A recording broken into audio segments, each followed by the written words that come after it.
And this meeting of the Grafton Planning Board is being conducted entirely remotely pursuant to Governor Baker's March 12th, 2020 order suspending certain provisions of the Open Meeting Law, General Laws, Chapter 38, Section 18, and the Governor's March 15th, 2020 order imposing strict limitations on the number of people that may gather in one place.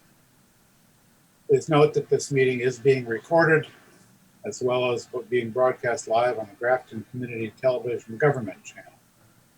Participation by the public for the public comment agenda item, the public input agenda item, and the public hearings will be via the Zoom Q&A feature, through which the meeting operator can, I believe, enable you for voice communication, unfortunately not for video so far as we know. So we will use that feature for public input at the appropriate times. Call the roll of the board members and the attendees. For everybody's being heard. Mr. Hassinger. Here. Ms. Hassinger. Here. Mr. Wood. Here. Mr. Venkatraman. Yes, sir.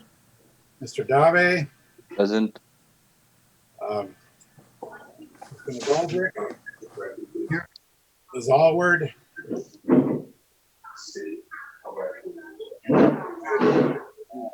Mr. Walsh. I don't see a minute.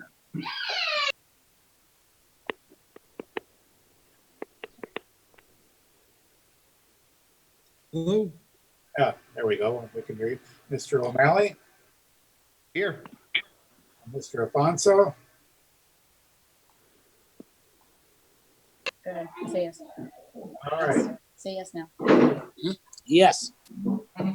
great. Everybody's here. We can hear everybody, at least when they take themselves off mute. Our first action item will be board reorganization. So we have to elect a chair, vice chair, clerk, and members to represent the board on various other committees.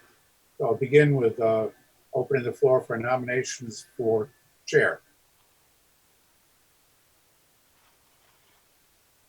I nominate, I move. Shall I? Can I? Yeah. Oh, here we go. I'm sorry, did I hear a nomination? I wanted to nominate Dave Robbins for the position of the chair. Dave would respectfully decline that nomination on the assumption that Mr. Hassinger might be interested in taking a turn as chair. Yeah, I nominate Bob Hassinger for chair. I'll second that. All right, and are there any, this is kind of a formality. Are there any other nominations, noting that one has already been declined? Hearing none, would that nomination be now in the form of a motion? Yes, I move that we vote to elect Robert Hassinger as chair for the next year. And second. Moved and seconded. Any discussion? Hearing none, I will call for a roll call vote on that. Mr. Hassinger? Aye. Ms. Hassinger? Aye. Mr. Wood? Aye. Mr. Venkatraman? Aye. Mr. Robbins votes aye. Congratulations, Bob. You are now chair. Would you like to conduct the remainder of the meeting? Sure. All right. Moving on to vice chair. We need a nomination. I nominate Dave Robbins for vice chair. Second. Dave, Dave would accept that nomination. are there any other nominations? Quickly. All right. Was that a motion, Linda? Yeah, I move that we elect Dave Robbins vice chair for the next year. Second. That's been moved and seconded. Any discussion? Hearing none. Linda, Aye. me, aye. Dave, Aye. Prebo, Aye. and Justin. Aye. Motion carries. Clerk, nominations. I don't want it. Preemptive strike over here. Well, sometimes it's given to an incoming, and technically, I am incoming and so is Justin. So, you give to Justin. Sorry. I'll say I don't mind doing it for another year, but I'll happily defer to Prabhu if he would like it. But otherwise I'll take it. I'll say it that way. I nominate Justin. Second. Moved and seconded. Are there any other nominations? That was the motion, so you don't need to go around that loop. Any further discussion? Do yourself loud. No, Yes. no. I don't have to vote, actually. Linda, Aye. David, Aye. Prabhu, Aye. Justin, Aye. and I vote aye. Somehow you're getting in my picture too. I don't know how you do that. Okay, I cheat. hmm? I cheat. Yeah, well, okay. All right, we need at least one delegate to CMRPC. We do this every year and I never have it in hand, but I think we have two delegates to do.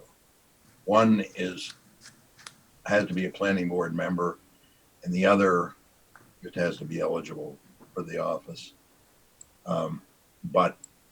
Well, Chris, what do you know about that? Or Madeline?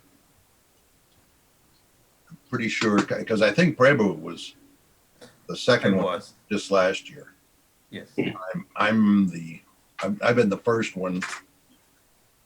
This is my 30th year as this one. On the assumption that Prabhu would like to continue, and I'm sure we'd like Bob to continue, I'll move that the board designate Bob and Prabhu as delegates to CMRPC. Second. I would like to respectfully decline, the reason being that their scheduled meetings never seem to work out for me. They are midday during my workday, and I'm not doing justice on that. So I would like, if anyone else is interested, who can make themselves available at that time. There's something wrong with that because all the meetings, I think that there's still a problem, Prabhu, with you getting communication from CMRPC. The meetings that I do, that all the members do, are on Thursday evening, almost always on a Thursday evening at 7:00. Oh, I never got a single invite for Thursday evening at 7. Yeah, well, you would get a commission member, which would be the quarterly meeting, and there haven't been that many quarterly meetings. Okay. I get monthly for two things that I chair, the transportation committee and the commission executive committee, and then occasionally the annual meeting. But it's essentially all Thursday evenings.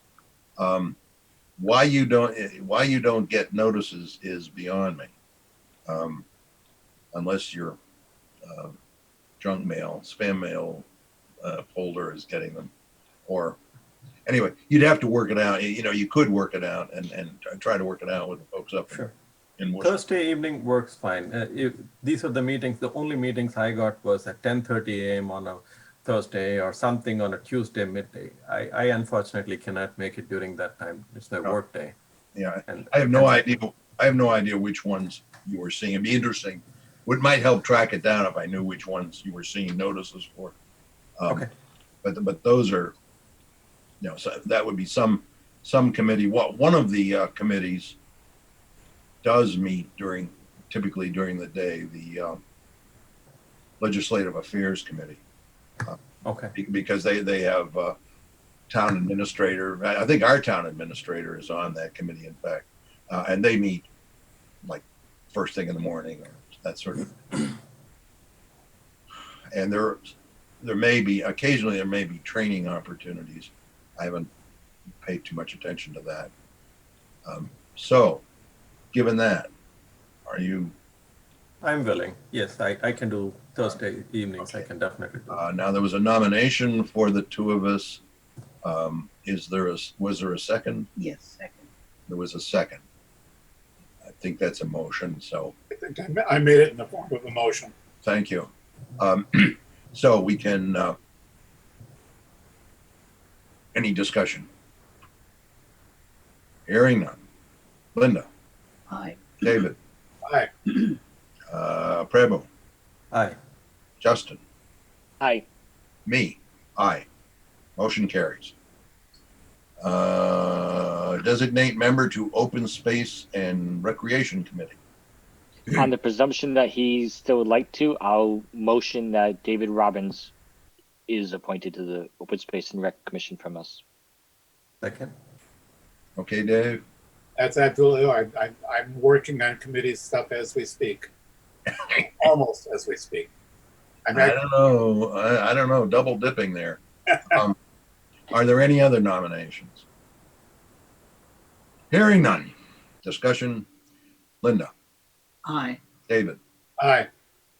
Prabhu, Aye. Justin, Aye.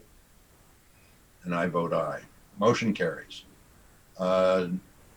Member to Town-Owned Land Committee. I'm actually was on that. It's never met. I mean, I'll stay on it. It's kind of a. I think it'd be something for that we really ought to have is somebody looking at what the town actually owns as land. Yeah, that brings up an interesting question. And the work I've been doing on the open space, It's kind of tied in. the open space inventory, I've been looking at information regarding town and land. And in fact, the last evidence I've seen of the Town and Land Committee existing, as reported in the town report, was about 5 years ago. The last, The last I remember hearing about it, I think Roger Homan was on it. Yeah. And we lost him quite a while back. I will say, excuse me, I'm not sure what's happening with my voice. I will say that through the work I've been doing on updating the open space inventory, I perceive a definite need for there to be an active town-owned land committee. And on the assumption that it's been kind of dormant for a long time, based on my work there, I've been meaning to try to prod the select board into reactivating that committee. Maybe even You want to also be on that committee. They're kind of hand in glove, but that's up to you. You can have two different people. You know, it doesn't matter. I would like to see it because I'd like to have an idea of what we really do own in town. Yes, I think it's kind of piecemeal at this point. I have definitely developed some information that would be of use to such a committee. Mhm. And I've become interested in the topic. Would you be asking the board to pass some message to the select board administration as to the need for the body?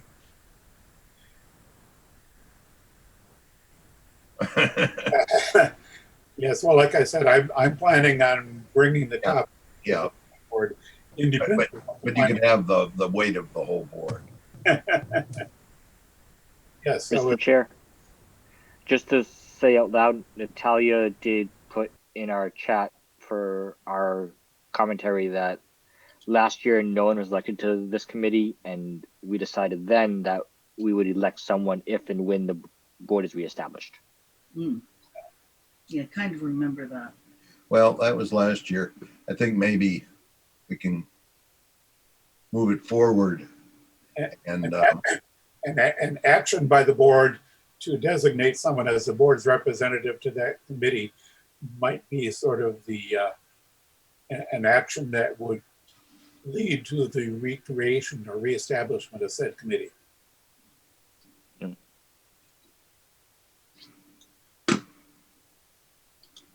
All right, so I'll move that we designate Linda Hassinger as our designee to the Town-Owned Land Committee.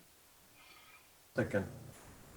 I thought we were drifting towards David, but Yeah, I don't feel that I absolutely have to take it. It's okay. I may have misunderstood. I thought we were saying that I if was- it ever re-meets, that David would discuss with Linda or might want to appear for them. But I happily put David for it. I don't have a. I can rescind my previous motion and motion for David if that. I think David's a better choice because he's already involved in the land, the recreation and that kind of thing. And he has the knowledge and the real background for it now. And maybe a little more force than I tend to have. Okay, I do agree with that. say a word. So, Justin, what do you want to do? I'll withdraw my previous motion and move that David Robbins is our designee to the Town-Owned Land Committee. Good choice. Is that a second, Linda? Yes. Are there any other nominations? Is there any discussion? Hearing none. Linda, Aye. David, Aye. Prabhu, Aye. Justin, Aye. I vote aye. Motion carries. Community Preservation Committee, CPC. I am on that presently. I would welcome staying on it, but if someone else also has a desire to be there, then I'm I fine with that. nominate Justin Wood for the Community Preservation Committee. Second. Second. Here a motion and a second. I don't know. I don't know about that super park thing, but that might not come up this season. Who knows? Are there any other nominations? Discussion. Hearing none. Linda, Aye. David, Aye. Prabhu, Aye. Justin. Aye. I vote aye. Motion carries. Designate member to Grafton Center Study Committee. That's been me for about 20 years. Yeah. So moved. Second. Moved in second. Are there any other nominations? Discussion. Hearing none. Linda, Aye. David, Prabhu, Aye.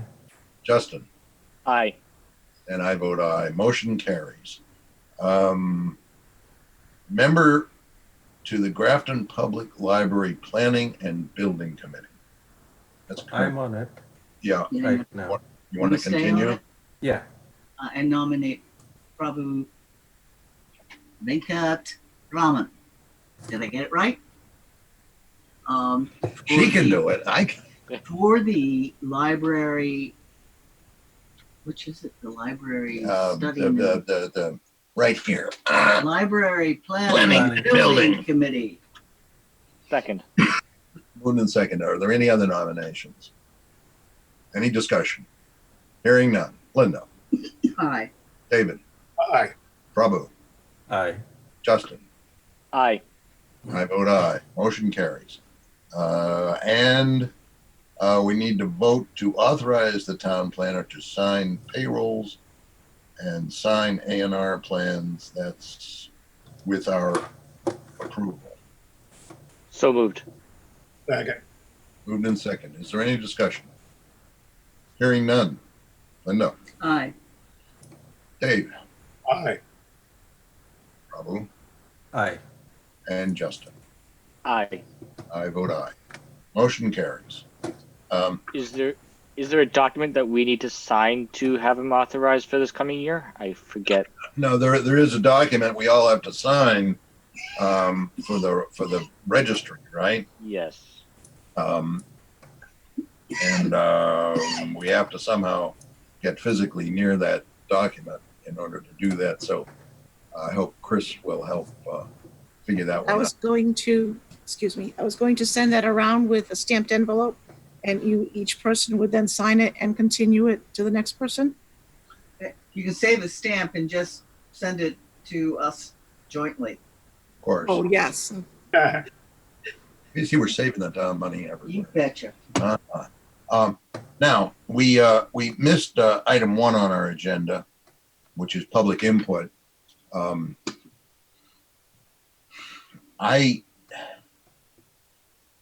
not sure. I see. I think Dave said Q&A before, but I have chat is where I found the message finally. I wasn't aware of that. I would really like for better ways for people to speak up. In any case, I guess if you have something you'd like to say now that on something that's not on the agenda, let us know, perhaps in chat. I don't see anything. I think we can move on. To be A&R plan, 146 North and 26 Wesson Street. Conveyance of parcel A from lot 1 to lot 2. Andrea Holter.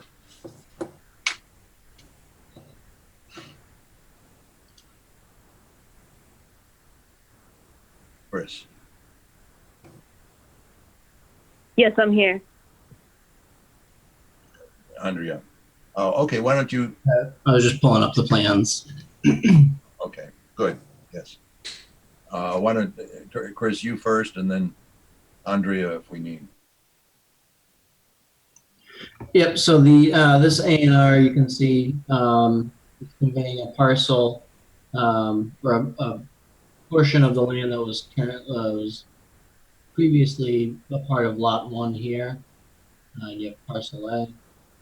This Parcel A is put off and conveyed to Lot 2, which is now 26 Weston Street, combined in the lot. Your voice is feeble, Chris. Is it just me, or I was not able to hear Chris clearly? Was my audio not? No, it's better. Is it better now? It almost sounded like noise cancellation was trying to cancel out your voice. Sorry about that. Well, yeah, so the portion Parcel A here is being conveyed from Lot 1. It's currently joined with Lot 1, and it's going to be split off and rejoined with Lot 2 over on 26 Weston Street here. And so that's the proposal. Access and frontage appear to be adequate per the bylaw. Any questions from anyone? Do I have a motion? Move that the board find that approval is not required and the town planner is authorized to sign on behalf of the board. Second, and please get David some water. We can get Dave water, you think? Can't really do that from here. Is there any discussion on the motion? Hearing none. Linda, Aye. David, Aye. Prabhu, Aye. Justin, Aye. vote aye. Motion carries. Moving on to A&R Plan 93 North Street. Vote on plan and fee waiver. Fee waiver approved by Select Board. Engville Family Nominee Trust. So this is the part of the donated land. So there was a request. So the select board, on my recommendation, as we had the time to complete it, provided a recommendation that the board waive the fee. But I felt that procedurally that is the authority of the board to do, so they should still take a vote on the You're something's happening with your sound. Yeah. You're fading out.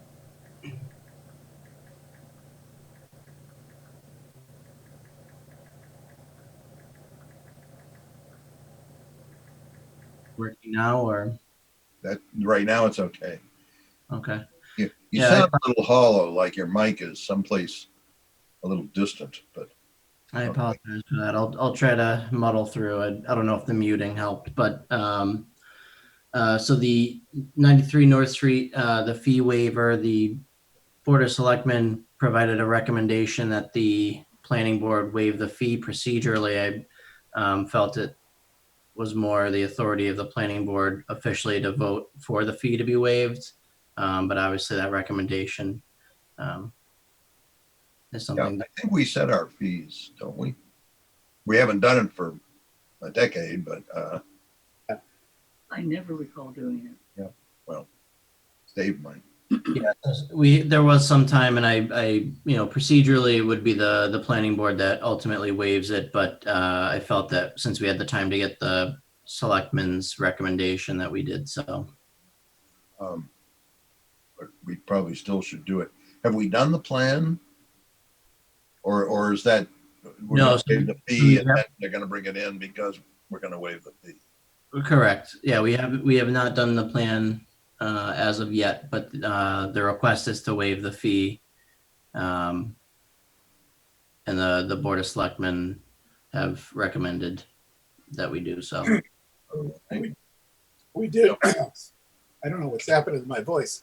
We did approve an A&R for 93 North Street about a year and a half ago. So if it sounds like there's a new A&R coming in with some changes. Correct. Yeah, So there may be a splitting off of some part of it. Yeah, they're looking to create additional. Let me pull up the plans. So the only question before us tonight is the fee. In light of the selectmen Move the board, in favor of I'll move that the board waive the fee for this. second, moved and seconded. Any discussion? Linda, Aye. Prabhu, Aye. Justin, aye. Dave, someone rearranged my screen. And I vote aye. Motion carries. Moving on.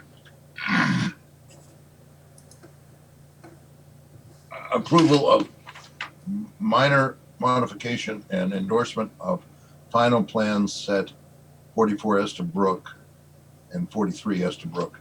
Can we do that without being where the plans are? I would lean toward us passing over this without any formal documents to go along with this, but if Chris has something more.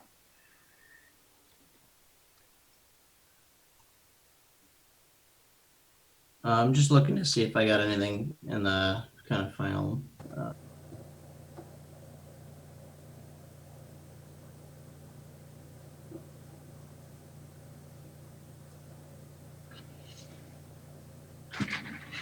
So the final paperwork is not yet. I didn't understand that. Final paperwork. is So not- the final paperwork has not come in. I just wanted to check to see if I had gotten anything via email. Okay. Should we We should, postpone this to the next meeting? correct. Without objection? We postpone. I do think the board should probably vote on that. I move that we pass over the agenda item for the approval of minor modification and endorsement of final plan sets for 44 and 43 Estabrook Avenue until a future meeting. Second. Moved and seconded. Any discussion? Hearing none. Linda? Aye. Preble? Aye. Justin? Aye. David? Aye. I vote aye. Motion carries. All right, it is 7:30. We'll jump as our custom to the public hearings and meetings. Special permit SP 2020-7 SPA. Site plan approval at 20 Milford Road, Z&J Realty. I think we need to read a notice for this. We Go. do, Mr. Chair.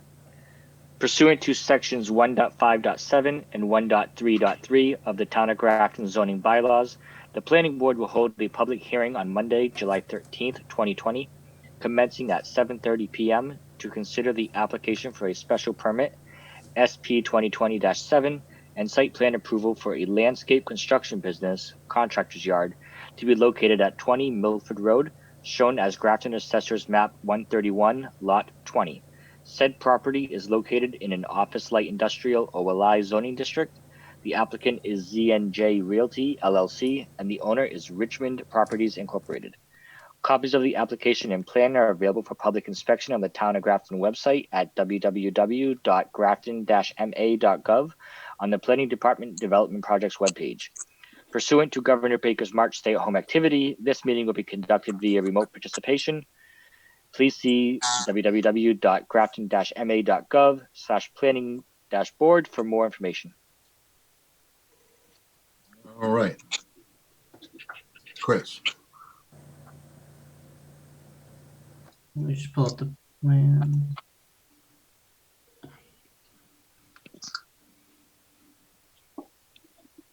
So I believe the applicant's engineer, John Grenier, and Jonathan Leone, the owner, are present. I've made it so they're allowed to speak. Yes, this is John Grenier. I am here. And I do believe Jonathan Leone is here as well. Good evening. For the record, my name is John Grenier. I am the engineer who has prepared the site engineered plans for Mr. Leone. As you stated, this property is located on Milford Road, which is on the south side of town, which is off of Providence Road, right near the Northbridge town line. It is in the office light industrial zoning district. It is a 5-acre parcel that currently contains a 15,760 square foot commercial building. Of that building, there is 2,400 square feet of existing office, and the balance is garage area. As you can see on the site plan, the access is on the westerly side of the property off of Milford Road. Currently, the site, they have a small parking area in the front by the office, and then they have to the westerly side of the front, there's an existing gravel parking area with a couple of dumpsters there.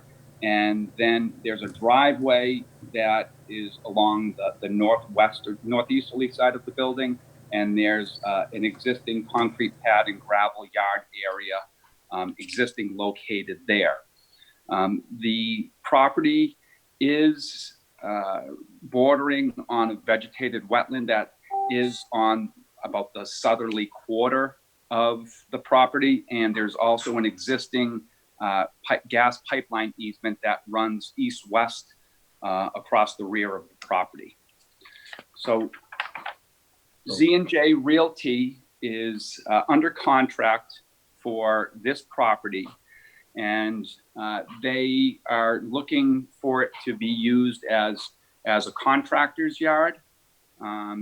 They would use the existing office space, the 2,400 square feet for a small office for their purposes. And the garage area would be used to store some materials as well as store some of their vehicles. And in order for this site to function properly for them, what they are proposing to do on the southwesterly portion of the building is expand a gravel yard area. It's approximately 100 feet deep off of the building and about 150 feet deep, I should say, off of the building, and about 200 feet wide. So it's about 30,000 square feet of yard area. and they would be using this area to park vehicles, to stockpile some materials. As you can see on the left-hand side of that gravel area, they would have some of those concrete blocks so that they can store materials such as mulch, stone, salt, and other materials that they need for their business. Typically, their office hours would be 6 a.m. to 7 p.m., although these hours may vary occasionally if an employee needs to bring some materials back to the yard at the end of the day. And obviously in the winter time, they do plowing.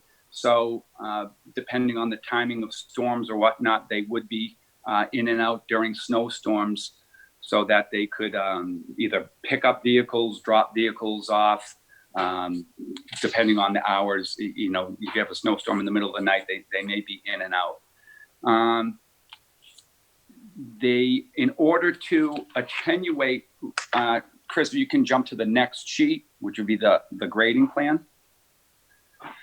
In order to attenuate and treat runoff from this additional gravel yard area, they are looking to sheet flow the storm water off of the impervious area to the southwest, and then that would be captured by a forebay and an infiltration basin so that they can capture any runoff and treat it and reduce the rate of runoff from the existing condition to the proposed condition.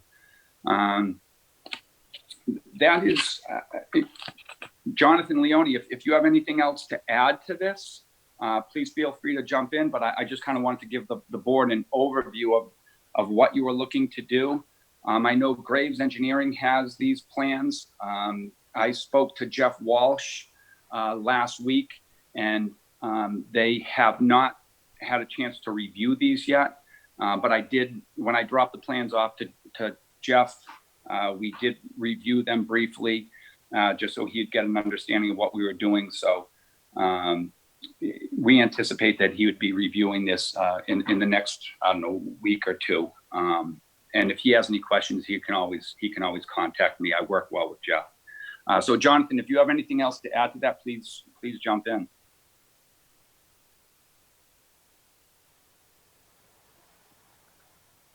Well, I don't know if Jonathan can.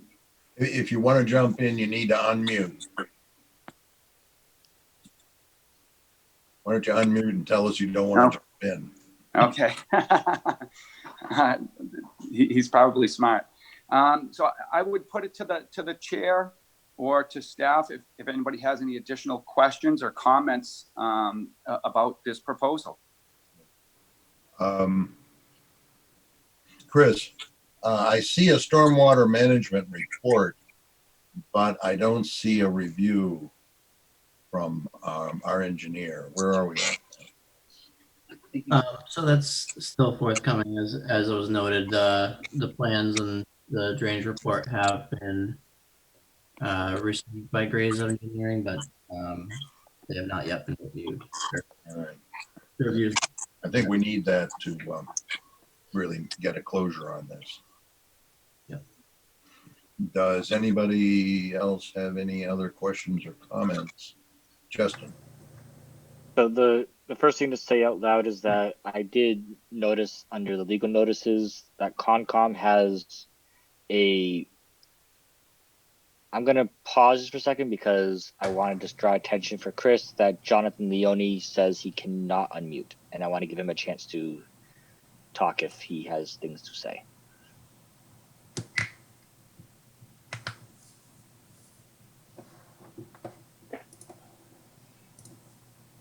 So the mute button,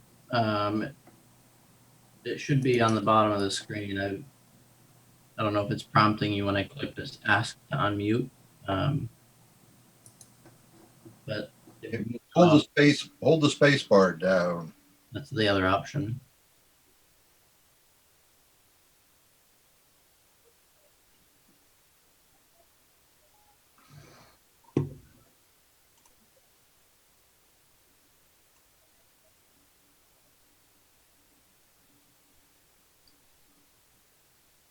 someone to just type in.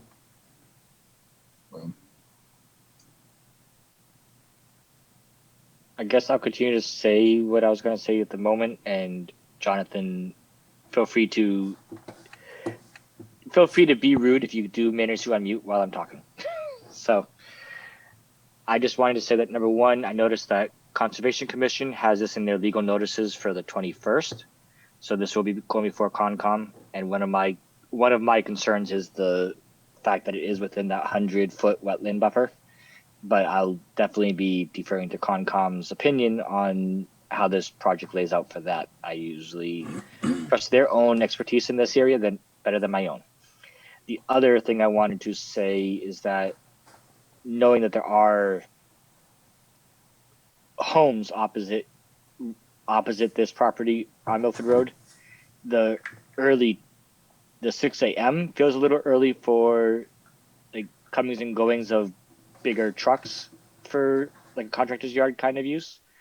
I don't really see this as a bad use of the property. I think this is a good fit for the property and some of the other properties in the area at first glance, but I don't know what kind of road use this is expected to be producing with regards to noise levels in particular. Now, I think some residents in the area may want to know about that for like the 6 a.m. time, because usually our construction times in our decisions are early start of 7 a.m. and not earlier than that. So there's at least precedent for this board caring about noise levels before 7. Yes. I'm also just generally concerned about. I've often come across discomfort from residential areas when trucks are idling for extended periods nearby, particularly, I suppose, early and late. And we might see what we can do about sensitivity on that side of it. Is this the same building that has the Richmond Textiles boarding right now? Yes, it is. Okay, there was a plan that we approved, I think, a few months ago on Milford Road for a body shop or repair shop for auto. Is that a different address? I know something came a few months ago. It was the same place. But apparently they ended up not moving forward with that plan, which is why this property is still available for this current proposed use. So just to clarify, Mr. Leone in the Q&A did note that he wanted to add that they'll be repairing their own vehicles inside. So that may be what the approval was. No, the original approval was for some antique cars, body shop and all that stuff. Yeah, Jay White's Automotive, I believe it was. Right. Yeah. That's it. This one says landscape and construction business. This is a whole different proposal. Different project, different owners, and Same property. Same location, but a different project entirely. Yeah, I'm not. The note from Jonathan. I just wanted to add that we will be repairing our own vehicles inside. Okay, but I'm still concerned about contractor's yard. Often brings to mind large machines, trucks, whatnot, sitting idling outdoors, and I want us to be sensitive about that as much as we can. yes, And right. The trouble always comes where zones come together, and here I think we do that. Yeah, across the road.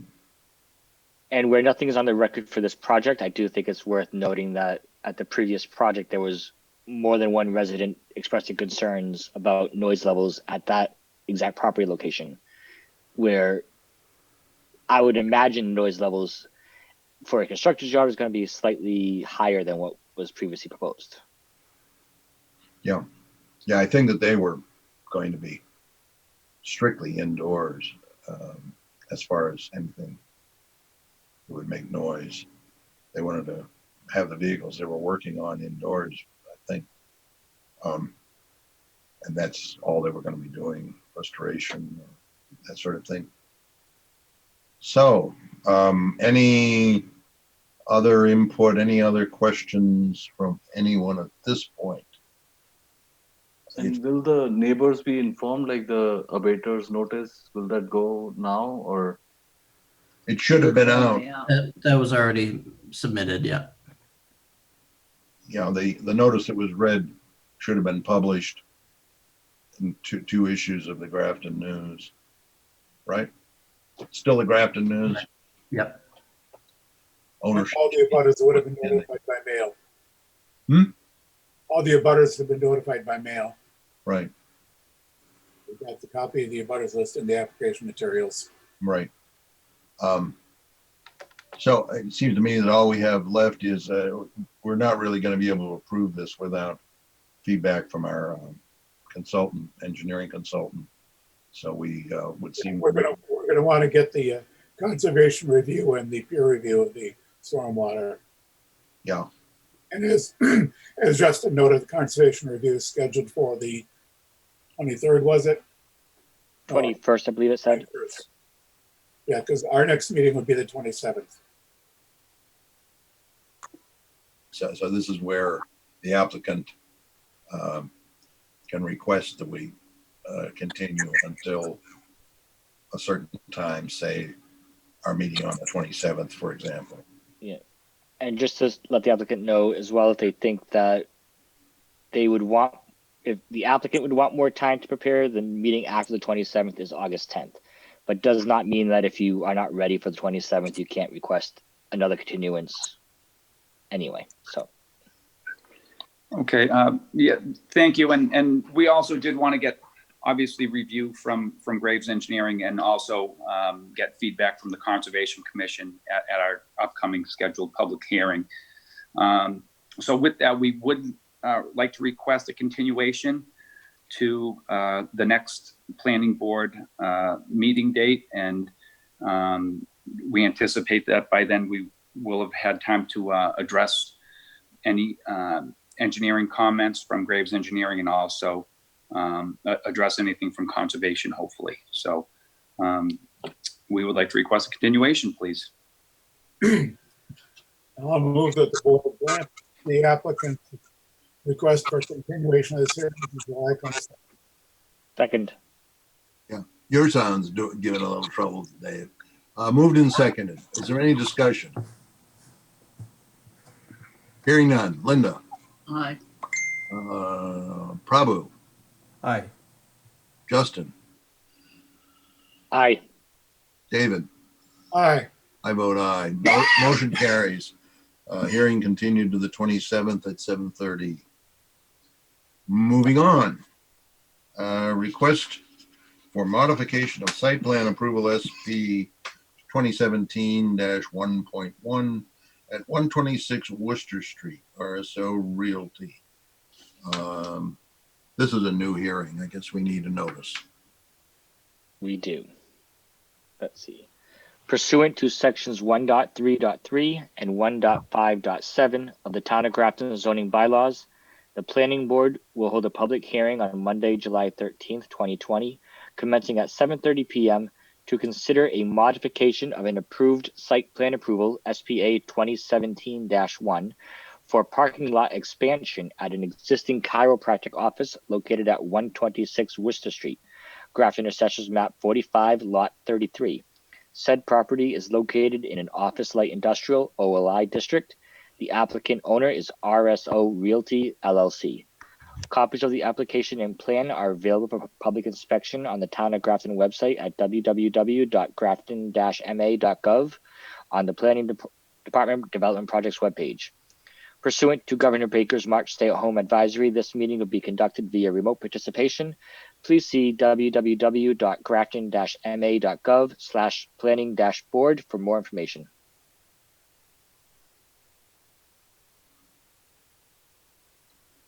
Chris, do you want to start us?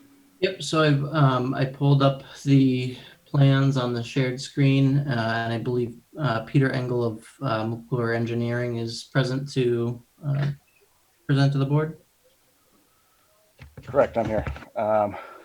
Like Chris said, my name is Peter Engel, McClure Engineering, representing Tom O'Malley and O'Malley Family Chiropractic, located at 126 Worcester Street. As you can see on the existing plan, it's an existing chiropractic office with a 2-car garage and 5 parking spaces, or 7 parking spaces, including the garage, excuse me. And basically the proposed site plan modification is to add another 5 parking spaces with some additional pavement for additional maneuverability through the parking area, as it's currently pretty tight. The owner does a lot of work with Mass DOT and drug testing, so there's a lot of larger vehicles that access the property. And with the current layout, it's pretty tight, and there's a lot of parking on grass and probably backing out into Worcester Street. So this layout should help alleviate some of those issues.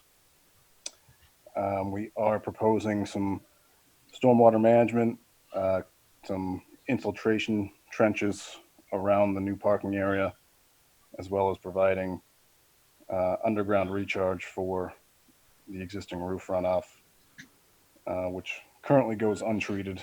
There's currently no stormwater management at the site. So providing this stormwater management, we can attenuate our peak flows, provide some groundwater recharge, and treat some runoff. Similar to the previous project, this will require conservation approval, and I believe Jeff still needs to review this.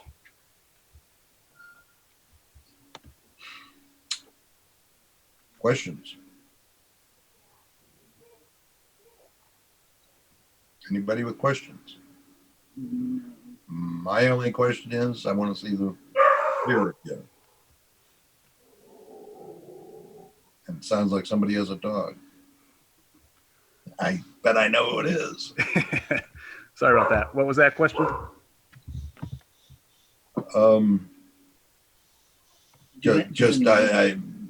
I think, as mentioned, what we need the peer review to move forward on it. My only offhand question, where you say sometimes bigger vehicles come in, would the expectation be that the bigger vehicles would take up more than one parking spot at once, or would you be having a wider parking spot for one or more of these vehicles? So the parking spaces would be wide enough for those larger vehicles. It's just, okay, as the existing layout is, they don't have enough room to turn around and maneuver around the parking area. Okay, that's what I had believed. I just wanted to ask it anyway.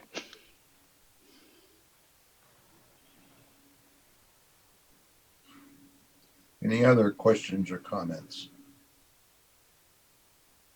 Okay, well, would you like to request a continuation until one of our future meetings?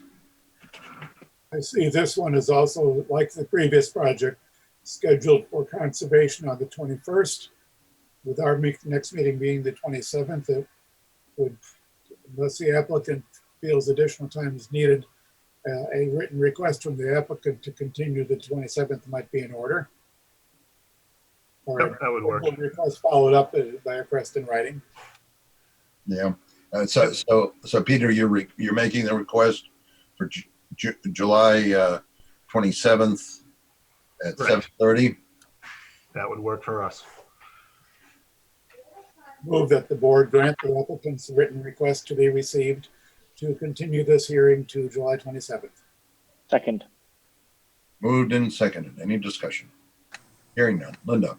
Aye. Preble. Aye. Justin. Aye. David. Aye. Bob, aye. Motion carries.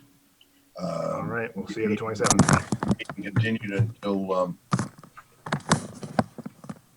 the 27th at 7:30. Okay, the next item on our agenda is 168 Worcester Street, David Meridian. We have a request to withdraw without prejudice, don't we? Mr. Chair, my agenda is showing 100 Westboro Road as next. Oh, well, I tried. We'll get to 165. Since I asked for this one, why don't we just do this one? He's asking to withdraw without prejudice. Go on. All right, so I move that we accept the withdrawal without prejudice. Grant the withdrawal. Well, yeah, approve Grant it. the, yes. Whatever. Second, Is there a second? second, Any discussion? Hearing none. Linda, Aye. Bravo, Aye. Justin, Aye. David. aye. I vote aye. Motion carries. Now, I tried to buy this. Request for modification of site plan SPA 2017-1.1 at 126 Worcester Street. RSO Realty. Just did that one. Continued from, no, not continued. We have a notice? We just did that one. Well, then, why is my agenda different? Yeah. This is very confusing. The, Chairman, the All next right, one. the one we should be doing, which is 100 West Bar Road. Yes. This is continued.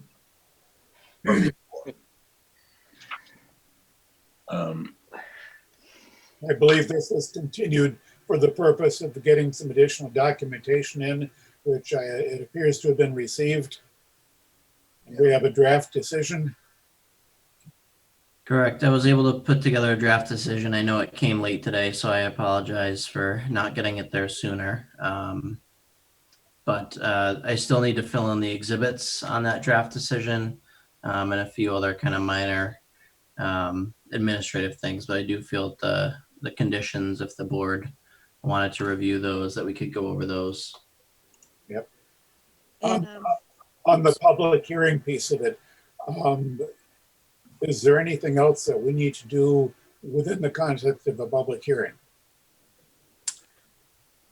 So there was, and Amanda and Jeff, if you want to speak to that, there was, I believe on the 13th, I believe, some revised plans were submitted. And I know there was some discussion kind of up to the meeting via email about those revisions. So obviously we do want to include those in the record, but I think the applicant is looking for a conditional approval tonight if possible, so. Mr. Chair, is it okay if I speak? Yes. I'm Amanda Cavalieri with Gary Aaron Howland, representing DNF Alfonso Builders. We did receive the draft decision today, as Chris had stated, and we did start to go through it. We did have one correction that we wanted to speak of right off the bat, was just the square footage as far as retail goes. That's listed as 2,000 square feet in the decision, and the buildings that would be utilized for retail and commercial are the two buildings up front in the development off of Westboro Road.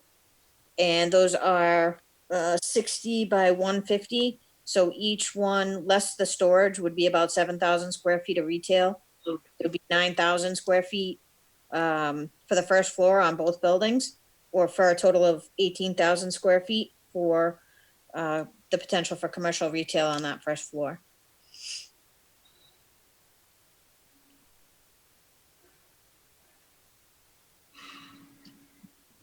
Got that, Chris? I'll make that adjustment. Thank you. If I had a couple of comments on the draft decision, but I kind of wanted to make sure that we're all squared away as far as completing the record. so that the public hearing can actually be closed. And as far as the letter we see posted today from Graves, are both you, Amanda, on behalf of the applicant, and Jeff, are you guys in sync as far as having a resolution that appeases both of you? At least is what I kind of am trying to get to in my question. We did send over some last minute revisions after we received comments from Jeff this afternoon. Dan Hazen is also on from Garrier and Howland to address any additional questions that may come up on the stormwater side of things. But wanted to let Jeff speak to his concerns and comments today. Yeah. Mr. Chairman, if I may, it's Jeff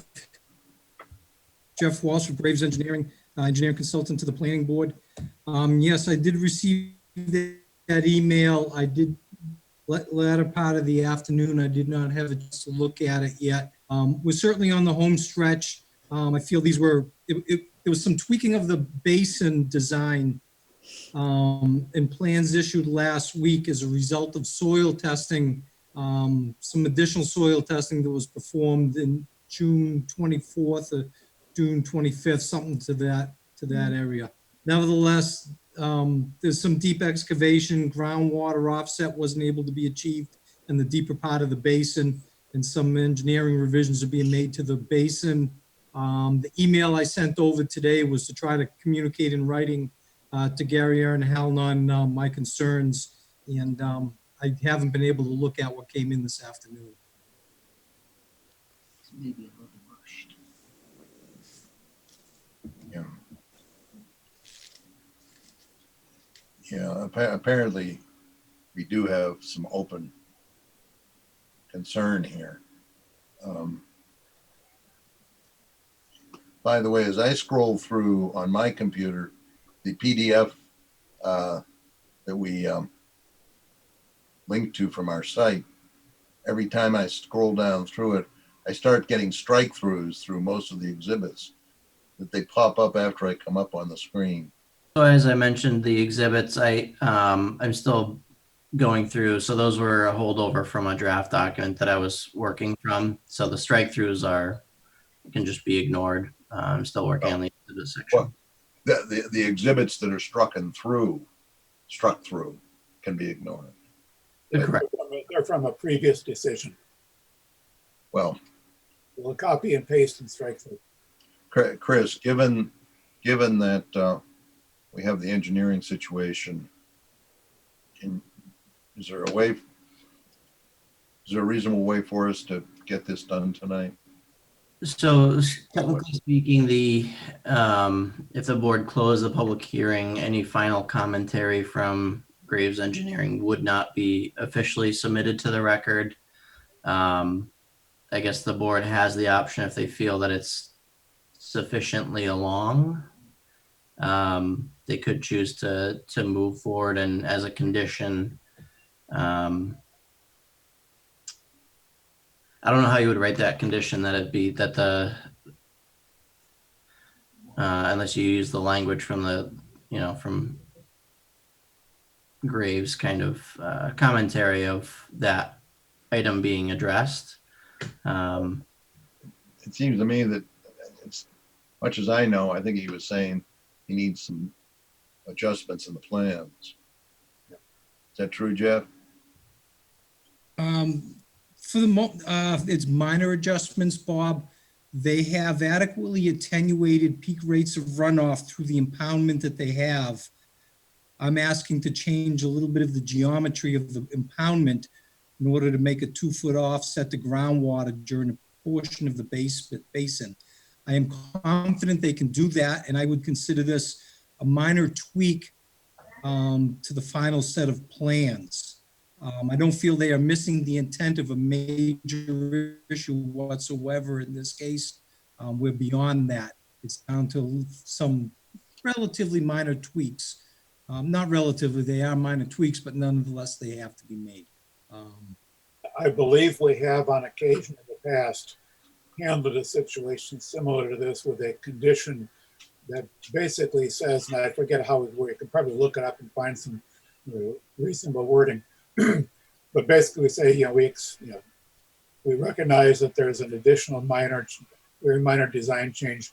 The condition would require that that information be submitted to the board for the board's review, and basically board's review and approval of submission of information satisfactory to the board, some language like that. I'm pretty sure we've done that more than once over the past couple of years.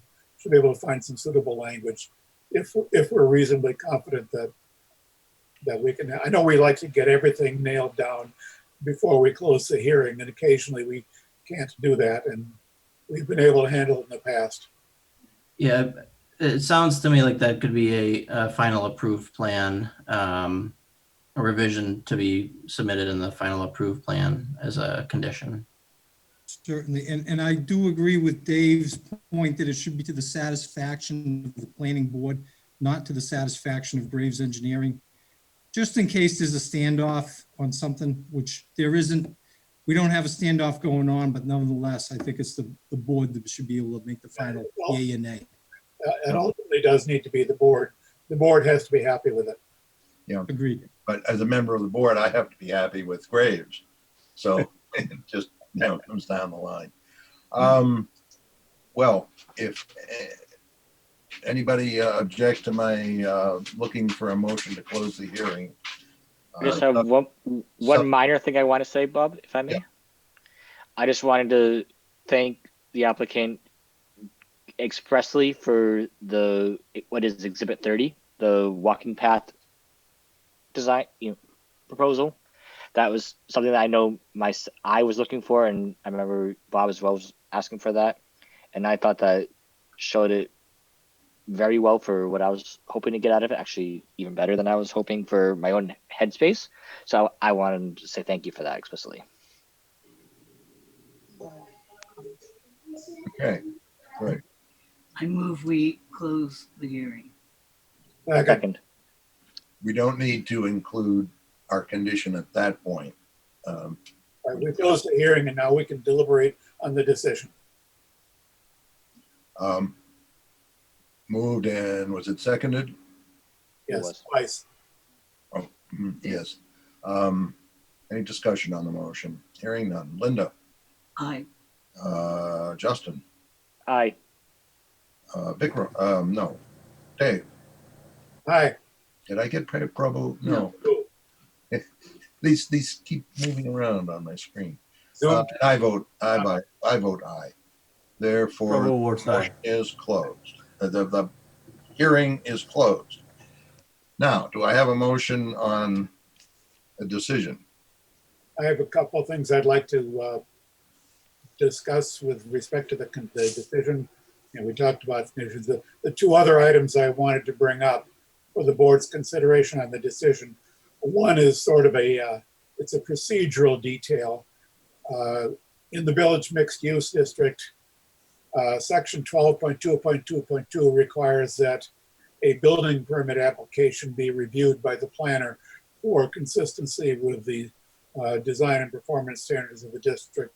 It's probably worth just throwing a note into the decision as a reminder to the applicant.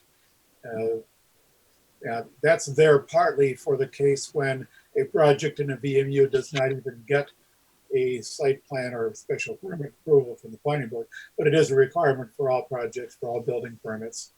So that's probably worth throwing in there. The other point I think might be worth mentioning in the decision is to include some language regarding the affordability requirement. Section 12.2.4 has an affordability requirement and has to be acceptable to the state.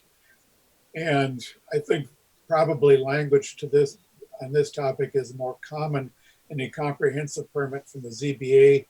We may be able to find something comparable in some of our past special permits, just some language regarding processes and procedures and requirements for meeting the affordability requirement in a form consistent with the bylaw. I haven't had time to research any particular language on that. Any other discussion? Do So we no, go ahead. do we need to have, or should we have anything identifying that a portion of this meeting and which portions were held remotely with Baker's order? I don't know if we need that. I'll leave that to Chris. I don't believe it's required, but if the board feels it should be in there, we can add it as a note. The way I would see it, the section that notes the continuance requests in which I would say in the background section is where I would think it would belong if we put remote in parentheses next to the meetings that were. You don't think where it says at the top, we had this hearing and so was there on such and such dates. You don't think noting what kind of hearing it was there would make sense, do you? No, because I think that pretty much brings it for the full amount. I believe it's the paragraph right after that has the section that notes all of the meeting dates, but that doesn't matter. Is there any other discussion about what should be in a decision? If not, is there a motion to direct staff? Yeah. Does the board want to review the final decision at our next meeting before we formally sign off on it? Well, did you include direct staff to, well, okay. That's how we would normally do it. Right. Okay. I would be, at least personally, I don't know what the rest of the board feels, I'd be comfortable saying that we have staff draft it with the changes as discussed and put in exhibits with the chair to do a final thumbs up. And if the chair felt it was to substantive changes enough in in an area, you can bring it back to the board for a formal board level approval. That's kind of how I would think of it. I don't know if that would work, but I know we've done, the chair could say yeah. We aren't. Either we're approving it. Like approve the decision, but the chair approves the final wording is what I was I know we've done that before with some of We've done that on occasion where we're sufficiently comfortable with the decision in general, and we just had a few some relatively modest wording tweaks that we were all kind of on the same page, but the exact wording was still to be developed, and we've left that to the discretion of the staff to deal with the final wording, and then have it reviewed by the chair or another member of the board. I'll say this decision in particular, this draft there's more work to be had than we've had in the past year where we've done that. So there's more things to change than when we previously have done that. To my memory. What's the wish of the board?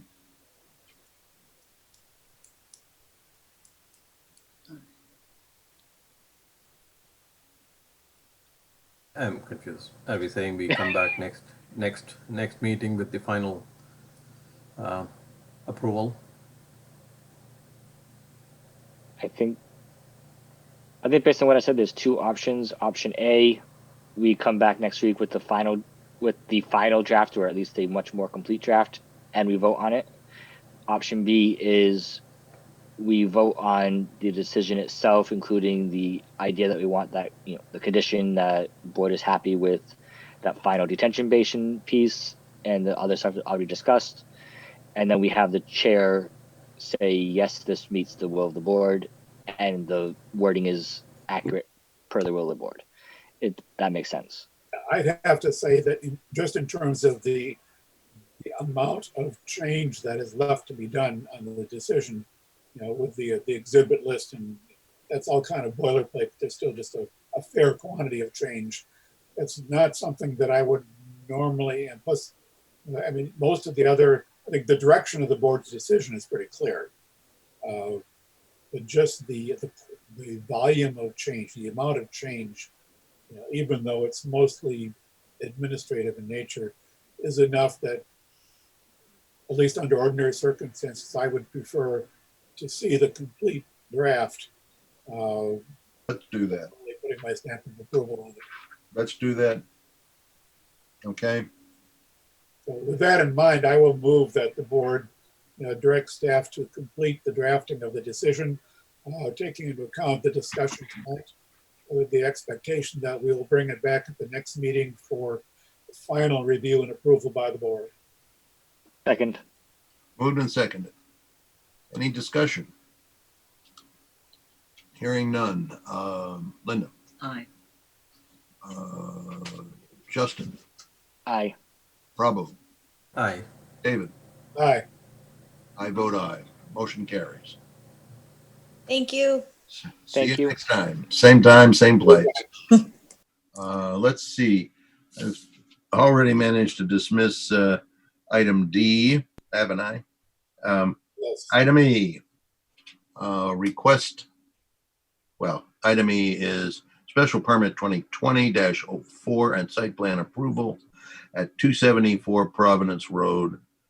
And I have a I'll move that the board grant the applicant's written request to continue this hearing to July 27th. Second. moved and seconded. Is there any discussion? Hearing none. Linda, Aye. Prabhu, Aye. Justin, Aye. David, Aye. I vote aye. Motion carries. All righty. Now, back to discussion items, I think. Mill redevelopment overlay district, literature review and general discussion. I noticed we had some, what was it in correspondence? We had the input from CMRPC. Yeah, so we received a letter and essentially a sample bylaw document from CMRPC.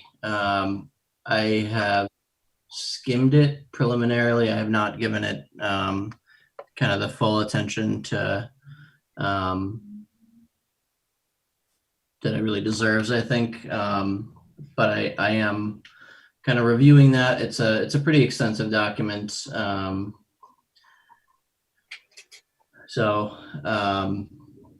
But we do have that feedback, and I would like to push forward on that. I don't know if the board had a chance to review some of those and if they have any comments.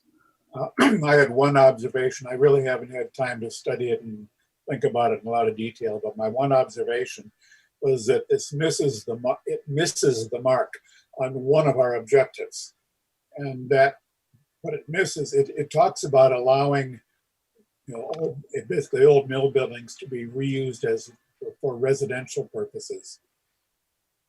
But it doesn't really address one of what at least I thought was one of our objectives would be to allow an old mill building, which is not currently zoned for a sort of a mill type use, to be used for that. The example would be the Depot Street Mill, where the owner was proposing to use it for an industrially oriented operation, something that would fit within the building.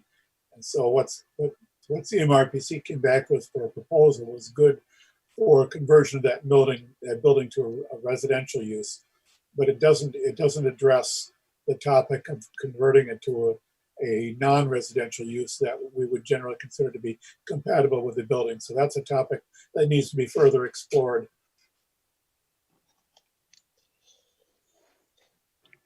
Yes. I did read through it and I was interested. They concluded what I think I was thinking early on, which is that every one of our mills is a whole different story.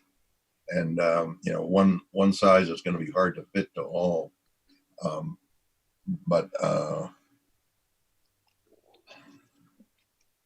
There was one thing where they mentioned a case where the ZBA might give a variance, not in Grafton. the whole point of the bylaw we operate under was to get rid of use variances. So we have to think about that as part of what we're doing.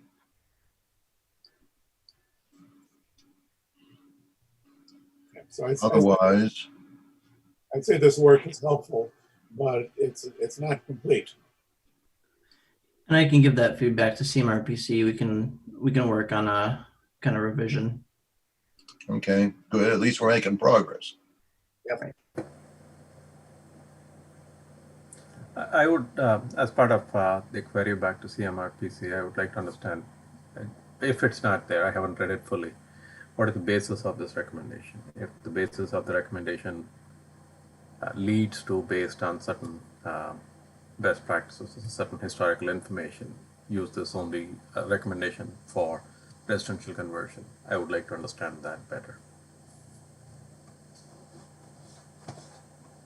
Yeah, so the recommendation to the, once this, we would have the sample bylaw and the kind of background information provided, and then we could develop for a town meeting warrant an actual and designate, or as an overlay and designate these areas similar to the process that was done for 27 Upton and the surrounding DPW site. It would be a similar process where we would kind of create that zoning language and then do the process of bringing it to town meeting. Sorry, I was trying to say, do we know the reasons for their recommendation? Is it fair to ask for the reasons for their recommendation? The report explains. The reason? They Yeah, they had looked at, go ahead. they had looked at a that's where I haven't reviewed their letter too extensively, but I know they had looked at some similar town, I believe, bylaws and case studies. They mentioned some case studies that they had looked at that were the basis of what they provided as a. Your audio is getting difficult again. So I see the reason here. One reason, I don't know if there was anything more than that. What they say is that due to the geographic diversity of Grafton's mill complexes, blah, blah, blah, CMRPC recommends that. Is there something more than that? If this is what it is, I'm fine with that. I'm not too sure if this is the basis of the recommendation. I thought that they went through, there are 3 or 4 ways you could approach this. And here are the good side and the bad side of each of those 4, whatever they were, different ways. And they come down to the appropriate conclusion, I think, that if it can be done with something simple like they're doing without another overlay or another real zoning district adjustment or something, that would be really the best plan in this particular case.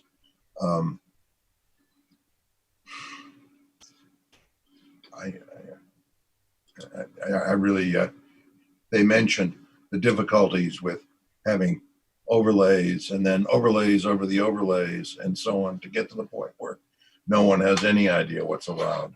And I've been not entirely comfortable with all of our overlays up around Tufts and Centec. We have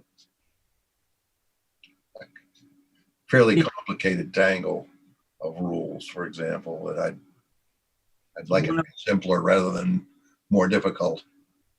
As someone who previously really was enjoying overlays, really thought they were cutting edge, I've also heard the argument, which I kind of now forms a little bit more of my opinion, is that a lot of times the overlays, if you know what you want the zoning to be there and what you want to see there, why make it an overlay? Just zone it what you want it to be. There's, different sides to each of those arguments, but if we want to look at something other than an overlay, we can also explore that. Okay, well, Is that all we need on this one tonight, Chris? Yeah, I just wanted to kind of show that we had gotten an update, and I'll continue to review it and write a more concise recommendation on it. But I'll also send the the feedback that we received tonight to CMRPC as well. Good. Thank you. Subdivision rules and regulations. Do we have anything new to talk about there? So we do. So Jeff Walsh has graciously said that he would provide some of his feedback and experience, having worked closely with Grafton's subdivision rules and regs, and just kind of recommendations that he's seen kind of in a preliminary manner. We can move from there. But Jeff, I don't know if you want to just jump into it or. Sure, I'll jump right in, Chris. Thank you. Again, Jeff Walsh with Graves Engineering. I know you guys see my signature on the ends of letters quite a bit, but I do want to share with you, and Bob knows this, that I've been working on Grafton subdivision projects. I think it's about 19 years now, and I know the regulations well. When I started my career here at Graves, I could remember the regulations, and I don't rely on my memory as much as I used to. But nevertheless, what I've done is I wanted to, as I go forward reviewing subdivisions and even site plans and so forth, I like to make notes in the regulations, my copy of the regulations, just to kind of help when it gets to this point. Geez, we're thinking about changing subdivision rules and regs or updating them. Can you provide us any feedback? Well, the best feedback I have is when I go back into my notes. And I haven't shared this with Chris or anyone yet, but I put together, it's only a couple pages of suggestions for revisions of the little minutia, the things that we're learning that works and what doesn't. I can share with you that the regulations, the subdivision rules and regulations are working well. Where we do reviews for Conservation Commission as well, we've been able to incorporate their local wetland regulations that have been in effect for quite some time. And we've also been able to incorporate the more recent stormwater regulations that came about from the bylaw that was added maybe about 8 or 10 years ago. And then shortly after the bylaw was voted in, or a while after the bylaw was voted in, some regulations were promulgated. Nevertheless, there's a pretty nice separation in that the subdivision rules and regulations rely on Mass DEP's stormwater handbook without reciting the entire handbook. And the subdivision rules and regulations also refer to the stormwater bylaw, but we'll want to bring that forward to just refer to the regulations that came about from the stormwater bylaw. So I don't think we have to go into a lot of detailed discussion tonight about what's consistent and what's inconsistent between the subdivision rules and regs and the Grafton stormwater regulations. But what I can do is, a couple of years ago, I worked with the former planner and the former conservation agent when we started going down the path of trying to sync up the two, well, they did actually, and they asked my involvement. So I have something, Chris, that I'll send along to you if you could forward to the board. I'll get it over sometime tomorrow. Came about in April of 2018 when I actually made a comparison of some of the nuts and bolts and engineering things. Nice thing, again, I can share with you is I don't see any need for major changes to the subdivision rules and regs to sync up with the stormwater regulations. It's much better just to reference them. That way, if the stormwater regulations change, automatically the subdivision rules and regs are changed. And I know from the emails that Chris has forwarded over to me, that's already the intent of the board, I understand. And again, likewise with the Mass DEP stormwater handbook. As an engineer, I rely on the stormwater handbook, not only for projects that come under the jurisdiction of filing with the Conservation Commission, That regulation came into effect about 10 years ago, but going back, closer to 15 years ago, when the handbook was instead of stormwater policy, it was just good engineering practice to provide, in addition to stormwater attenuation of peak rates, to address recharge, quality, which is the total suspended solids removal, and all the other standards that apply. So that's the overview from both consistency between subdivision rules and regs and Mass DEP, and consistency with subdivision rules and regs and the Grafton stormwater regulations. More specifically, I know Mr. Robbins had some questions or ideas or thoughts about how is Grafton subdivision rules and regs along as a play vertical line, some of the other and all that. And again, I'm happy to report that your vertical and horizontal alignment, very nice, very nice. There's a minor tweak I'm going to suggest. I don't even want to waste your time with it tonight. With respect to horizontal alignment, a number of years ago, the Association of Transportation Officials was AASHTO, revised an object height for stopping sight distance. And this has to do with a crest vertical curve, a curve that goes over a hill. And they basically raised the object's height by a little bit, which essentially allowed a steeper vertical curve. The nice thing is the subdivision rules and regs are very clear that you don't design, you have to design for a minimum crest vertical curve. We call it a K value. That now, instead of being a 30-mile-an-hour design speed, is more like a, 35-ish mile-an-hour design speed, which I like. I'd rather have more sight distance than less. But alignments are good. Plan content is good.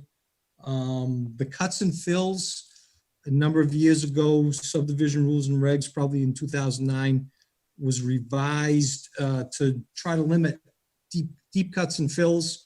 The number that was put in there was 6 feet. And I know it came about from couple of projects that had deep cuts and fills and kind of went right into a hillside instead of trying to meander up the hill. What I'm seeing is 6 feet in New England. Sometimes it's difficult to achieve, but I know the board has latitude to hear out an applicant on that.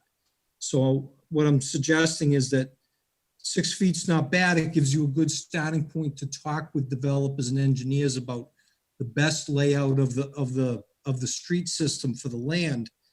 But you could even back off to say 8 or even 10 feet and still be in the same ballpark compared to some of the deeper cuts we saw, which was up around 20 feet or maybe even a little bit more. But it's just food for thought on that particular issue. Lastly, with respect to LIDs, low impact developments, and things where with a goal of DEP in trying to encourage LIDs, they're trying to decentralize stormwater management, spread the impoundments out and so forth. In theory, it's a good idea, but on the other hand, comparing that to cost to a municipality for operation and maintenance of a system, it puts more burden on DPW when those facilities become the maintenance responsibility of the town. In other words, 3 little rain gardens versus one larger open infiltration basin, it's certainly much easier to maintain the one large infiltration basin. And I'm not saying, this is contrary to what I'm always told as an engineer with respect to environmental and trying to, address low impact development, but the other part of me looks at the municipality as a whole and what's the cost to the town over the long term. And I'm not saying eliminate it or just refrain from looking at LID. I'm just suggesting keep that in mind as as regulations are being put into place, whether it's encouraged or required. The requirement could be burdensome on a municipality if private developers in their private development opt to go that route. My thinking is all the power to them. And I've seen some nice vegetated wetlands and rain gardens and so forth. But again, they're a little more pricey to construct, a little more pricey to maintain if they're maintained properly. That's basically the overview of where I'm at. I did not send along these two different documents yet because I wanted to hear if there's other things I should consider and so forth as we discuss the potential subdivision rules and regs changes tonight.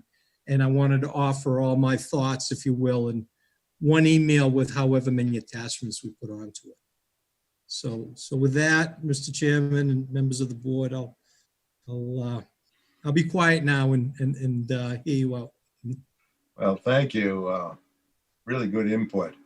Who has input?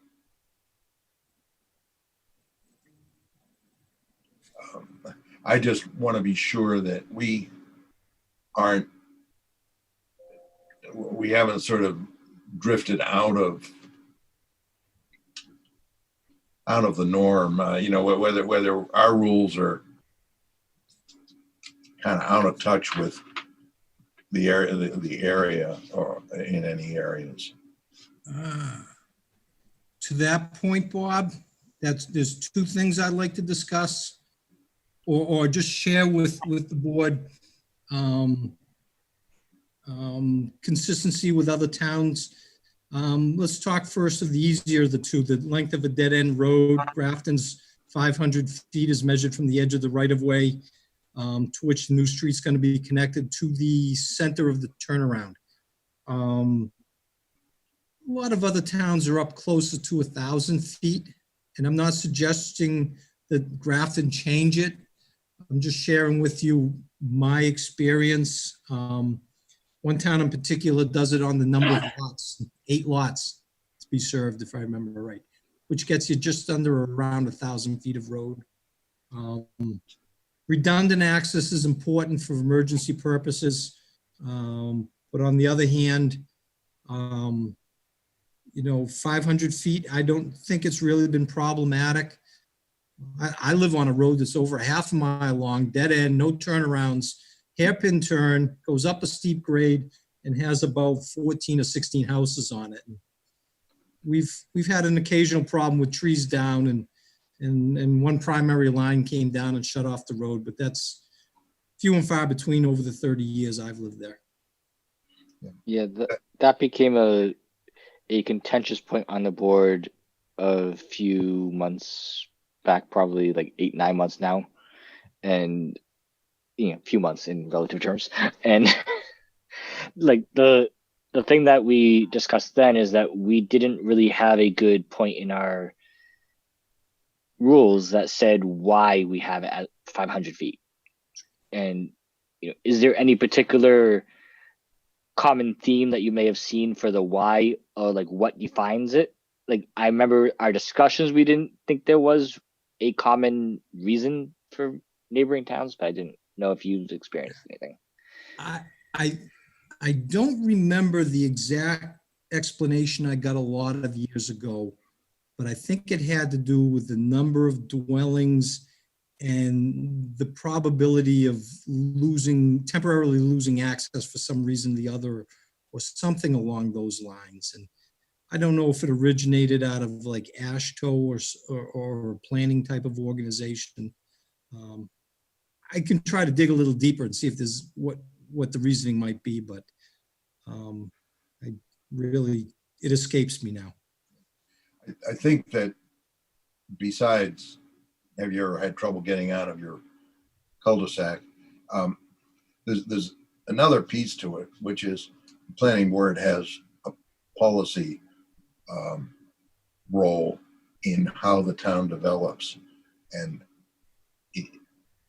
should land be developed all the backland get developed in these inaccessible or unconnected roads, or should we have connected roadways? To me, that's important. I do kind of like the idea, if it's viable legally, to consider the possibility of number of dwellings rather than number of feet. That'll take a little more why to explain. The thing is that I think that the number of dwellings you can get on so many feet depend on the zoning district, and also whether you're doing a flexible development. All of those have different frontage requirements. Do we ever have any trouble with, I can remember having questions. I don't know whether we've had trouble with, how do you count the frontage when it's partly on the straight road and partly on the bulb on a cul-de-sac? That's a good question. As we know, there's an allowance for reduction on the bulb. I can't remember the last time we had a case where it's partly on the straight section, if you will, and partly on the bulb. It seem to be few and far between. I can remember wondering about it. Perhaps the plans have ended up avoiding the need to worry about it. But I know it's, every time I look at one of these and how many feet, how many lots can you get and so on, it comes to mind. On the topic of dead ends, a question that popped into my head not too very long ago, and I don't remember why, but the most common conception of a dead end street is a single street with a turnaround, a bulb at the end. Our definition basically extends beyond that simple concept to say an arbitrarily large network of roads with only one connection to the rest of the roadway system. And that's, there's some good and bad to thinking about it that way. The good is it sort of, it encapsulates the general idea of a single access to some large, potentially large area. But on the other hand, it's not what people typically think of when you use the term dead end. And one could even go so far as to wonder whether it makes a difference if you have a relatively large network of roads with one, say, 500-foot segment connecting it to the rest of the roadway network versus 2,000 or 3,000 feet of just linear roadway. And these are just some things that pop into my head when thinking about it. And I haven't tried to answer questions, although I kind of wonder how other towns tend to look at the dead end streets. Do other towns maybe only implicitly think of it in terms of the simple model of a single linear roadway with a bulb at the end? More often than not, but every once in a while something comes in whereby, just to your point, Dave, there's a large tract of land with very narrow entrance, and they propose, let me pick a number, 400 feet or even 800 or 1,000 feet, and then open it up to a loop. And the question comes in, how does this meet the definition or not? And I struggle with that. And I believe many years ago, we saw something, I forget where it was in town, that had a similar situation. And I thought, I'm not sure, I can't say how, I don't want to try to say what the board voted, because honestly, I don't remember, but my thinking on it would be at least that how long is the non-redundant access, and compare that to the cul-de-sac length. And that would be at least a good place to start the discussion. Yeah, but I think one of my thoughts on that is, or on the general topic is, if you look at a single roadway that may have to carry the traffic for let's imagine something, a single 500-foot stretch of roadway that connects to what's then a loop or multiple loops with maybe 100 homes. Yep. And the worry there is you're funneling the traffic from 100 homes through that one 500-foot stretch of roadway. So there comes a time when you say, yeah, I don't care how short that segment is. If it's a single segment that everybody has to go through, that becomes kind of a problem. And it kind of, goes against, going back to the policy question that Bob mentioned. Generally speaking, we like to see a nicely interconnected roadway network. That becomes difficult when you have a piece of land that's highly constrained in terms of its access to the existing roadway network. In the worst case, you have exactly one way to access the existing roadway network. And then the question is, well, how much development is appropriate for a piece of land like that? And that gets you into questions of dead end length. And do we differentiate between a single road with a bulb at the end versus a single connection to what then might be a loop? Is it meaningful to useful to differentiate those cases? I don't know the answer, but these are some of the thoughts that run through my head when I start trying to think about this. Certainly. And a case in point, I know it's a 40B, but High Point Drive off of Adams Road, there is about, I think, 600 feet or so of road between Adams Road and the interior intersection that creates the loop with a boulevard entrance. And that overall parcel is constrained by the Mass Pike to the north, the town lines of Upton and Westboro to the east, and the Hennessy property to the south, which has got a lot of wetland on it. So pretty much landlocked. But of course that enjoyed the 40B and the request for waivers that go with it and so forth. But nevertheless, if you want to think of this as example, there's a good example right in Grafton. That's an interesting case, of course. I was there. I'm not sure that it was a benefit to the town to develop that particular land, which is in the ACEC, Area of Critical Environmental Concern, on the headwaters of the Misco Brook. I'm not sure that it was in the town's best interest to develop that as heavily as possible. It was also possible the developer had land that was quite close to Pay Mountain Road, which by one means or another, he wasn't able to get control of. He might have been able to work something out that way. I think the town ended up with those lots. It seems to me maybe what we need is a different name than dead end. My big thing is, well, my biggest thing is I want interconnected roads. I just saw a news article where one of the towns there was some problem just in the last few days, and they were quoted as saying, our problems our towns developed with the way we're talking about here. So there aren't any alternate roads. And in Grafton, there's an awful lot of places to go that there aren't a lot of alternate options. So that's a concern.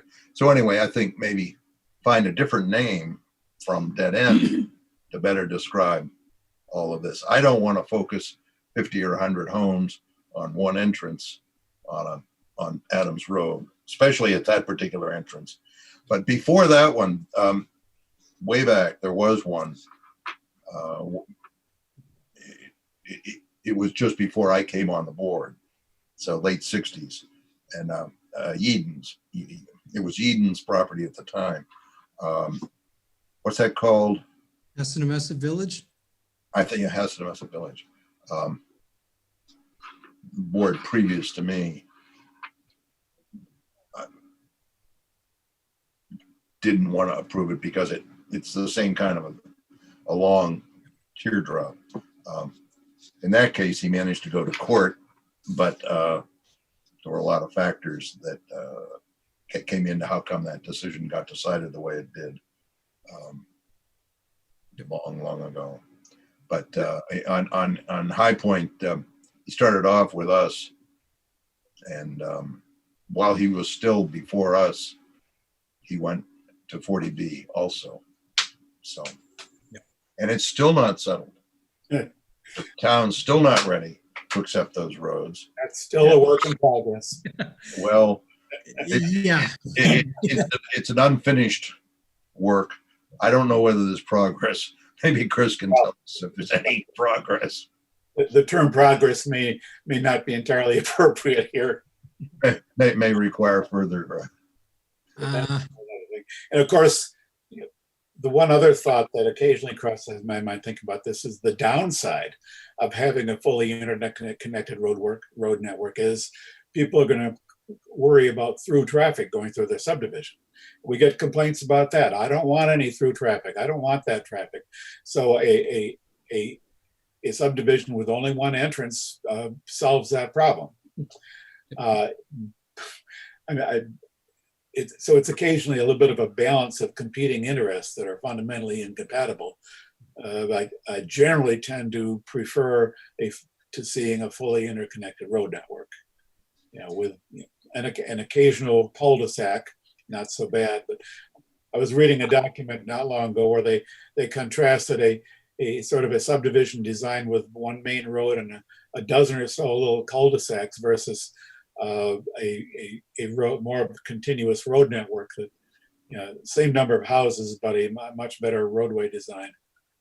Of course, High Point, when they went from us to 40B, added several cul-de-sacs off of their loop in order to get yet more frontage.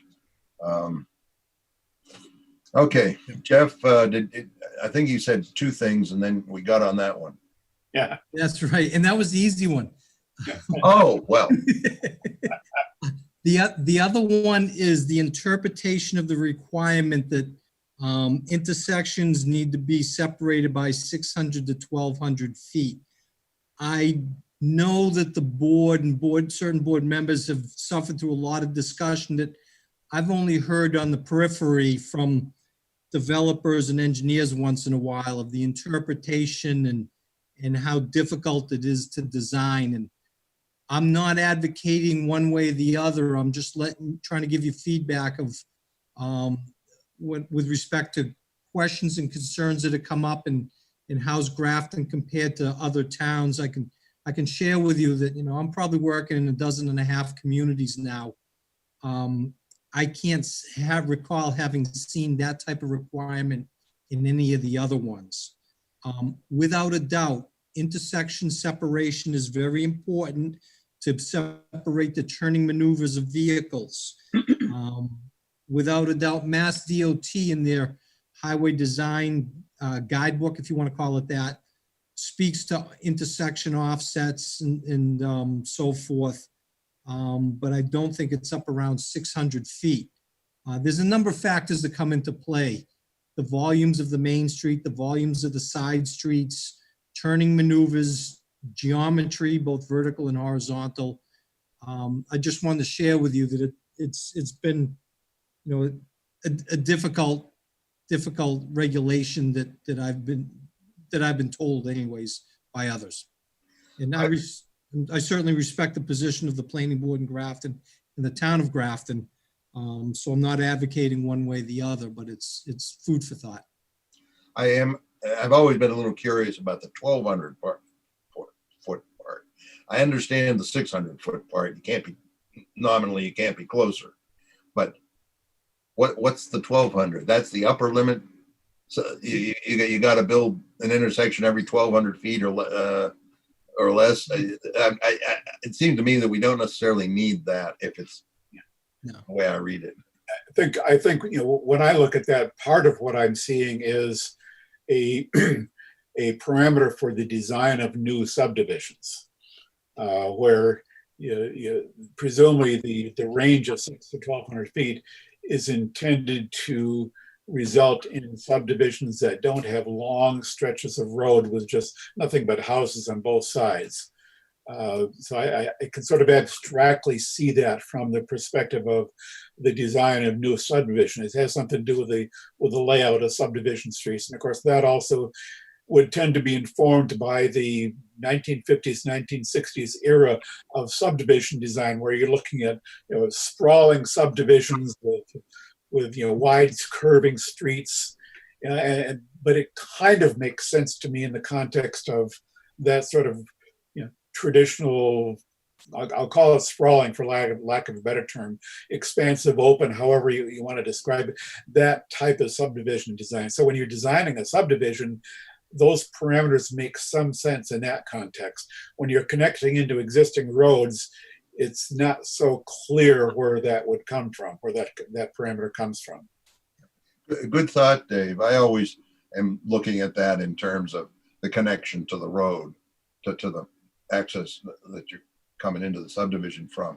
That's a good point, which makes me think, by the way, how about the length of the bulb in High Point or one of those places? There's may well be more than 1,200 feet. Yeah, the bulb of High Point is about 3,600 to 4,000 feet long. Subtract the first 600 feet. So it's somewhere in the ballpark of 3,000 feet around the loop. Right. The 1,200 foot rule, had it been in effect or considered, which I don't think anyone has in my memory, be very interesting. We ought to think about that in the future when we look at the plans. Of course, as the land gets more and more developed, we have fewer and fewer of these problems. They're smaller and smaller lots. Yeah, that's true. If we write our rules in a particular way, we could tailor them to basically preclude further development.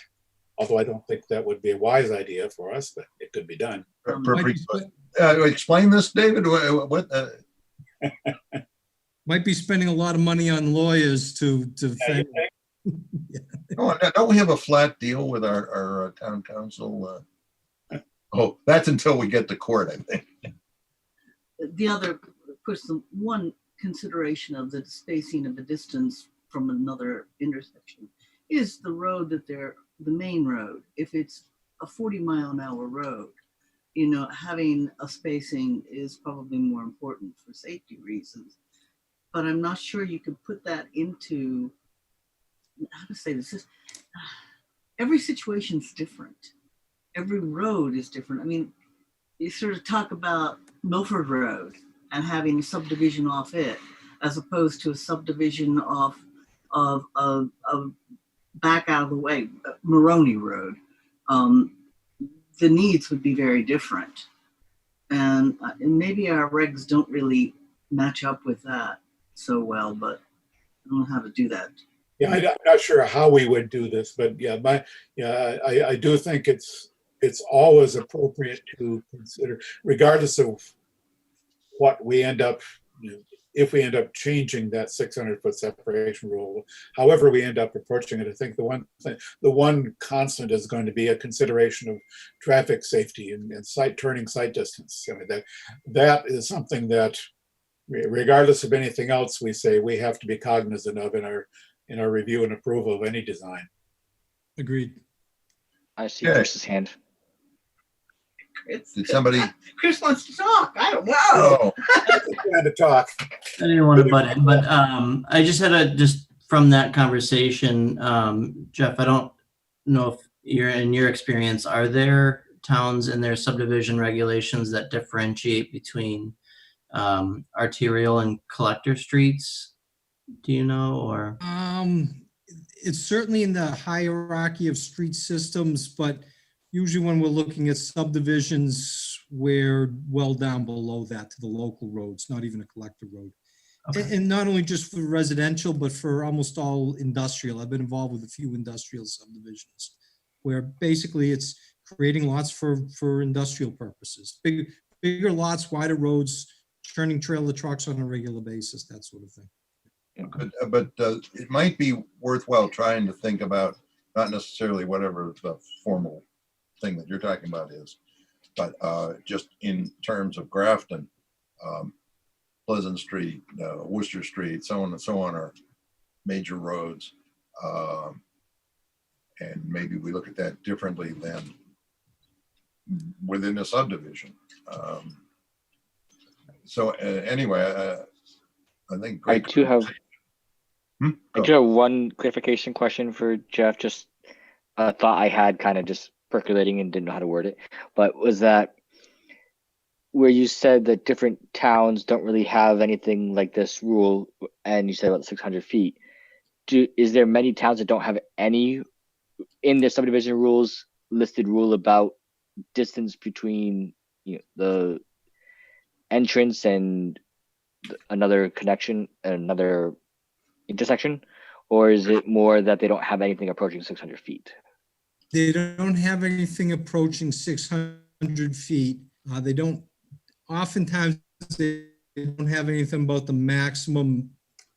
the minimum distance between intersections. They almost always talk of proximity to other street intersections, whether they're on the same side of the street or the opposite side of the street. And generally speaking, I think the requirements are usually down in the 150, 250 foot area or something like that. But again, it depends. It's very important of the street that's in existence, the speeds, the geometry, and so forth, in order to separate. There's not just one number that fits all, is what I'm saying. Is a slower road, you might be able to have intersections a little closer versus a road with higher rates of speed where you want to separate the intersections. So for example, of let's see, major road, in Grafton, I don't think there's any roads probably greater than 40 miles an hour that's a main road. I was going to throw out the idea of like a Route 9, but it doesn't apply to Grafton. Route 9 before the median went in, you could have 50 miles an hour, and you want to separate those intersections a lot. But compared to like a Providence Road that's 40 miles an hour or even a 35 mile an hour street, you can probably afford to let the intersections get a little closer together than the 50 mile an hour street. 140 has a section that's 45. Yeah, we have one section that's 45. It's the only section I know of anywhere in town that's 45. There's one section on the street. Gotcha. Not from where some of us live. Of course, they only drive it at 55. That's right. That's right. We all know the difference between the posted speed limit and the actual effective speed limit. That magic 85th percentile. Yeah, maybe we should be going for the 100th percentile. So if you post for the speed that people tend to drive now, that will just push the 85% speed up by that much. Yeah, but when we were in the 55 mile an hour on the interstate, then people were driving 65. Yeah. Now that we're at 65 on the interstate, people are driving 75 and 80, right? So the practical speed limit is 10 above the posted. Yeah, no more than 10. Less than 10, and they might not give you a ticket. Yeah. It's really the way that rule works, at least around here. Okay, well, that's all good discussion. Is there anything more, Jeff? I have nothing more to offer right now, but other than I'll get these documents over middle of the day tomorrow, and I expect more discussion. I suggest that, feel free to send along questions, comments to me, or whatever, and let me know how I can be more helpful. And I do know that Chris had talked about maybe going beyond this. The question was posed to me, and I'm sure it came from the board. We'll see where this goes. You might find that you got more information than you expected earlier on, and you may not need me so much on this. So nevertheless, I'm here when you need me. Yeah, thank you. Appreciate the work. I very much appreciate your level of depth you provided us. That was very helpful, and that's even before reading your documents you're sending around. So thank you very much. I can't tell you how many times for how many years I've been saying we really ought to review our rules every now and then and update them. And we say, yeah, that's an item we ought to do something about. And 5 years later, a planner or two afterwards, we don't remember that very well at all. So anyway, I think that we're making. I feel good about making some progress here. Yeah. As with many things, it's easier for us to identify work that needs to be done. Finding the time and resources to actually get it done is always the challenge. Certainly. Because there's always something that has to be done now. Yeah. Okay, well, we're done with Jeff. Thank you, Jeff. You're welcome. Thank you, everybody. And again, we appreciate the work and look forward to speaking with you again soon. Good luck. Thank you. Thank you. Moving on. Any bills? No. No bills. Minutes of a previous meeting. I think we had one. I move that we approve the minutes of May 29th, 2020 with any corrections in discussion. Second. That's moved and seconded. All right, Comments, Dave? the one comment I had was, I believe Mr. Witterell's name needs to be spelled correctly. Okay. Anything else? Spelling in the minutes was different than the spelling on the material submitted for that particular agenda item. I didn't see anything else to object to or to suggest changing. Anything else? If not. Oh, we have a motion. And we got a second? Yes. Yeah, we had a second. All right. No, any further discussion? Hearing none. Linda? Aye. Justin? Aye. David? Aye. Prabhu? I was not at that meeting, so No. present. It's a ministerial function. Our Aye. second planner used to make a point of that. Megan Dupree used to be really good about that sort of thing. Anyway, you voting? How are you voting? Present. Present. 4-1. Motion carries. Staff report. So I did want to note, I won't go into too much detail, but some of the outdoor seating arrangements were approved. You want to do your sound? Something happened.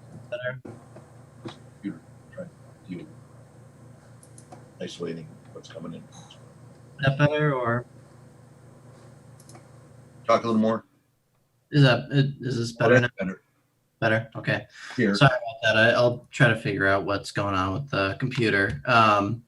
But there were some of the outdoor seating that was approved previously by the board. Some of those locations have expanded beyond what was approved. I've been reaching out to them, and so we will probably be seeing one or two of them come back before us to amend that approval. I won't name names at this point. We'll find out. Yeah. I'm sure I know at least one of the names. Yeah. Do they have to get a building permit to put up those big tents? Yeah, so the tents require a building permit, and so they did have that. I think, from my understanding, even the health department regulations, there's a lot going on there. So there is a lot that they have, a lot of different reviews that they're trying to kind of keep up with all at once. So. But the building permit, he's supposed to look at what permissions they have, among other things. I mean, he wants to be sure that the tent's going to stay up, but he also wants to be sure that they're putting it where they can. And that would be the place we ought to, actually, before they put the tent up, that's the place that ought to get raised. Yeah, I'm not sure. I'll check with Bob Berger to see what their building permits see. It may have expanded beyond that as well. I'm not positive. Well, it would be inconsistent with our decision in that case. Well, we do have to keep in mind this is kind of all very new, and I think, at least when they do overstep, they do need to be told and come back. But yes, I think this is new territory for everyone. Yeah, a board or two back, we might have heard more about this than we are in this particular case. That's a different outlooks on the board, shall I say? All right. Any other? No, somebody wanted to. Dave, was it? So somebody had something to say. I was just gonna say that I wasn't too happy to see that at least one location I know of, it didn't come back before us in any way, and it's been in this state for longer than I would have liked already. But that's Shouldn't have gotten. yeah, exactly. Like if their building permit says yes to the expansion, then something was wrong in that communication, and then if not, then there's more to cite them. And the location I know of, at least one of the people in charge in that stuff would have likely known more on the process as well. But that's all I'll say at this point. I mean, so without speaking about specific locations, but there was, and I'll definitely look into the communication between the building inspector and what was approved by the planning board. I know that there's just been kind of a lot of shifting going around. So it was definitely a quick kind of trying to get accommodations for businesses. So I understand that. Hey guys, sorry, I need to leave. There's an emergency at a condo I rent out. Sorry. But yeah, I mean, there was, so the reason it took a little longer for me to kind of reach out and start poking them is there were some other enforcement actions going on, and I was, to be honest, just waiting to see how that kind of played out before I kind of started to poke my fingers in it as well. But in the future, I'll definitely bring it before the board a little quicker and get your guys' take on it. Okay. Anything else on staff report? Well, that's it. That's it. That brings me down to correspondence. I noticed there was kind of an interesting letter about 4 Worcester Street. I wasn't aware of all that, but other than that, is there anything in the correspondence that anybody's interested in? Hearing none.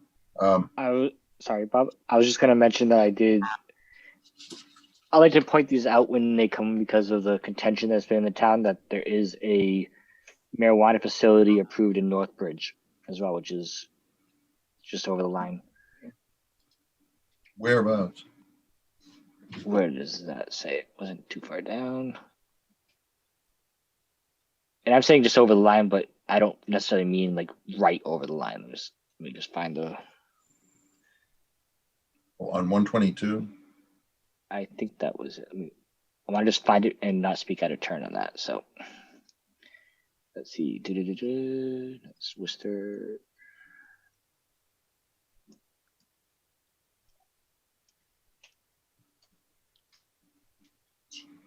Let's see. 1096 and 1110 Main Street. Which way do the numbers run? Isn't that near where the swimming down that area? I think so. Let's see. Where the old Scout store was. Well, Main Street. Which is Main Street? I think Main Street is the street that Scout store. Again, I can plug it into Google Maps quickly.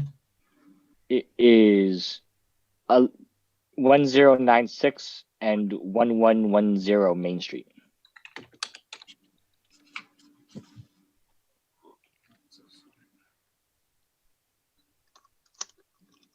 You said that was in Northbridge? Yes.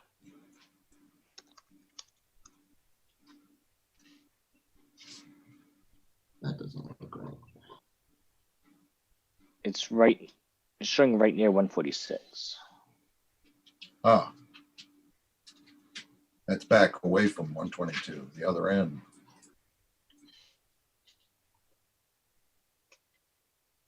Isn't it? Not far at all from their Walmart. Yeah, never been to their Walmart. But that must be on 146. Are there Isn't there Walmart around, isn't that Walmart around Plummer's Corner? Except I don't know where that is.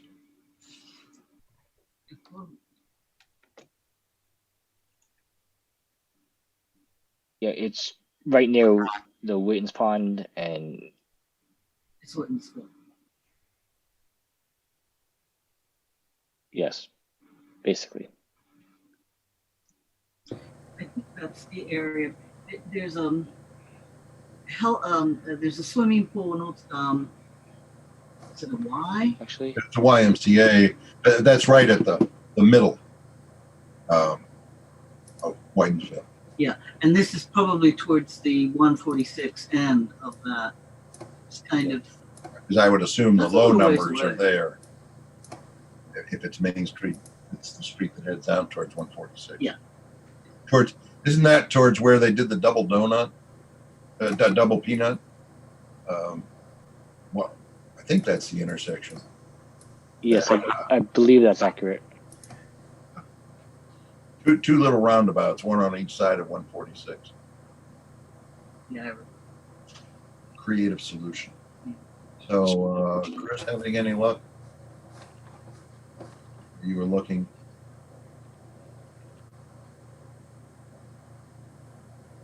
My internet's getting choppy. I don't. anyway, I down in that area. Okay. yeah. So that's some distance away from us. It's actually closer to the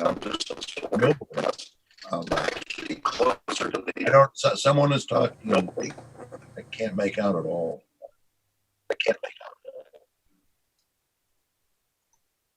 Anyway, Your it's voice is echoing.